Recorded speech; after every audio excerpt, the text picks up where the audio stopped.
ஒரு தூரம் வந்தாங்க. சரி, விஜயோட ஆளுங்கட்சியாக சேர வேண்டும் என்ற முயற்சி எடுத்தவர்கள். நீங்கள் சொல்கிறது ஆதவர்ஜனோட அழைப்பும் இருக்குது. புரட்சி தலைவின்னு பேச ஆரம்பிச்சிட்டாப்புல. ஆதவர்ஜனாவை பொறுத்த வரைக்கும் அதிகாரத்துக்கு வாட்டப்படும் அப்படின்னு இருந்தால் முத்தமிழறிஞர் கலைஞர், முத்துவேல் கருணாநிதி ஸ்டாலின் ஐயா, சின்னவர் உதயநிதினு கூட அவர் சொம்படிப்பார். அவருக்கு அதிகாரத்தை நினைச்சிருக்கணும். இப்போ நிலைமை அதுதான். அது திமுக கிடைக்கனாலும் தீய சக்திகள்லாம் மறந்துடுவார். அப்படி மறந்ததுனால தானே தீய சக்தி திமுகவோட கூட்டணியில் இருந்த விசிக கம்யூனிஸ்ட் எல்லாம் பிடிச்சி இழுத்துட்டாங்க அதிகாரத்துக்கு தேவைன்னு. இதை நானா வந்து ஒரு கற்பனையாக வந்து சொல்லலையே. அதனால அவர் அப்படிதான் பண்ற ஆளு.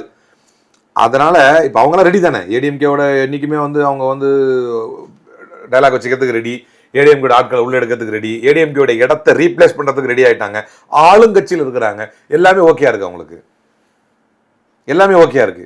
தைரியமா எடப்பாடி எதிர்த்து பேசுறாங்க. கடந்த காலங்களில் செய்யாதானே இப்ப செய்யறாங்க. அவங்க எதிர்கட்சியாக இருந்து, ஆளுங்கட்சி விடுங்க, எதிர்கட்சியாக திமுக ஆளுங்கட்சியாக இருந்து இவங்க எதிர்கட்சியாக இருக்கும்போது கூட கொஞ்சம் கூட சலசலப்பு காட்டாமல் எடப்பாடி பழனிசாமியோடு உடன் இருந்தவர்கள் இன்னைக்கு வெளியே வந்து பிரஸ் மீட் கொடுக்குறாங்கன்னா அந்த அளவுக்கு என்ன நினைச்சாங்கன்னா ஆளுங்கட்சியோட போறோம், அப்புறம் நம்ம போயிடலாம். மினிஸ்ட்ரியல் பெர்த்ல இருந்து என்னென்ன வேணும், கமிஷன் அதெல்லாம் என்ன இருக்கும். மீன் நான் சொல்றது இது மைனாரிட்டி கமிஷன், அந்த மாதிரி கமிஷன் சொல்றேன்.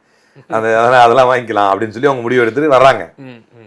ஐயோ, ஆளுங்கட்சியா போறப்ப ஒருத்தர் நாடானா குழியை தோண்டி குப்பையை போட்டு மூடுவேன் அப்படிங்கிறாப்புல.